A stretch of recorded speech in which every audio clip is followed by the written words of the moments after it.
The environment is an often overlooked part of behavior.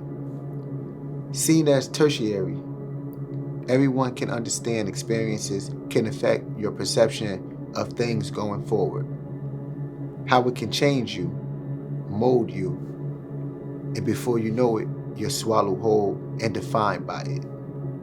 We are not entirely our past or environment, but to neglect its role is injudicious.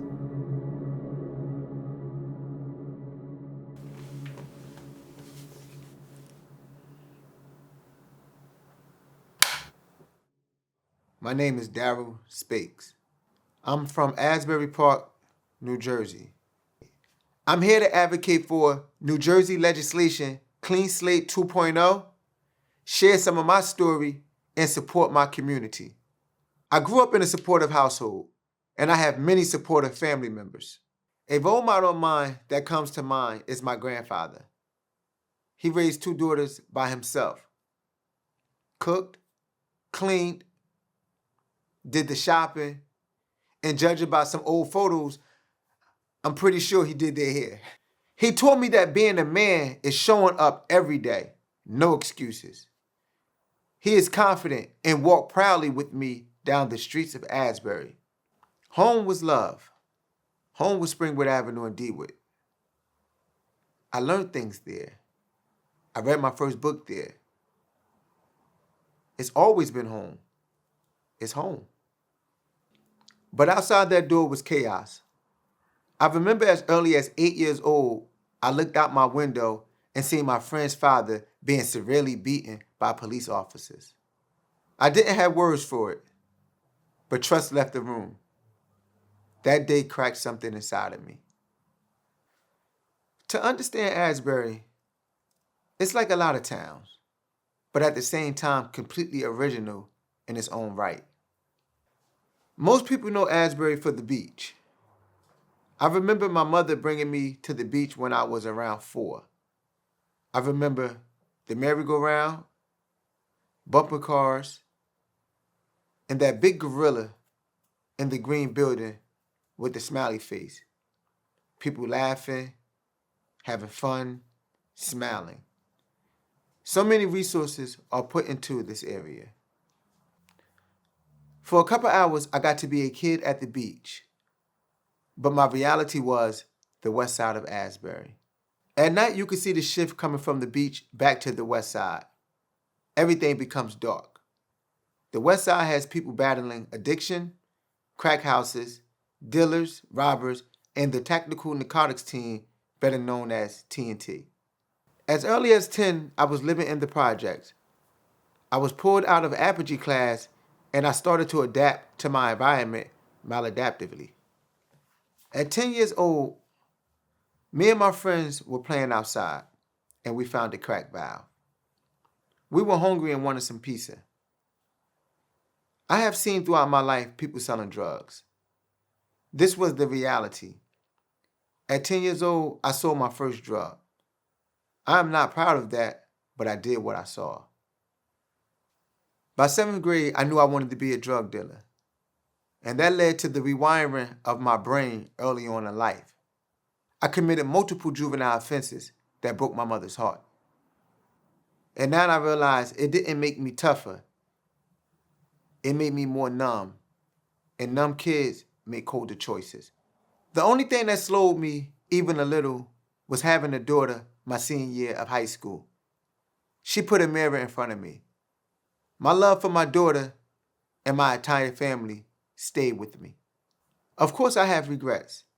Relationships that have ended and bridges that were burnt. I made poor choices and called it loyalty. But loyalty without wisdom is expensive. This cycle continued until I was eventually sent to prison for distribution. I'm not going to go into too much detail, but having another grown man tell you when to eat, sleep, and everything else was the worst experience anyone could go through. This is when I started to notice a record follows you for a long time and can present significant barriers to bettering your life and being a productive member of society if one wishes to do so.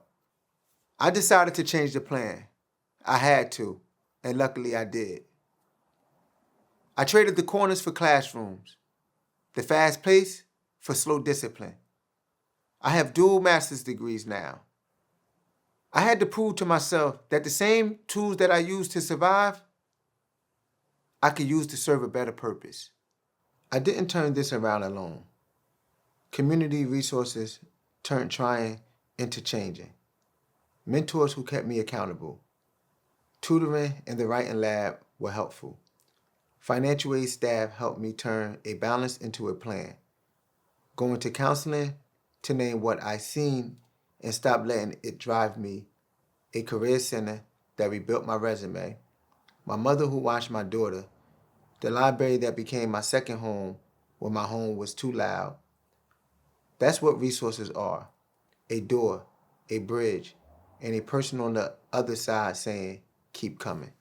When I say resources change lives, I'm not talking theory. I'm talking Asbury Park. There was a time when shops went dark, boardwalk jobs thinned, and small businesses on the west side faded. I'm not saying every lost job equals a prison bed. I am saying the lines move together when opportunity drops, risk rises, and the system catches the fallout.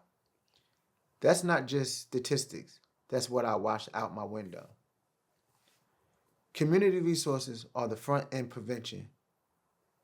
What I'm about to talk about is the back end repair. Even with all that work, one truth stayed loud. My records still say no. For jobs, housing, dignity. That's why I'm fighting for Clean Slate 2.0. Not a pass, a path.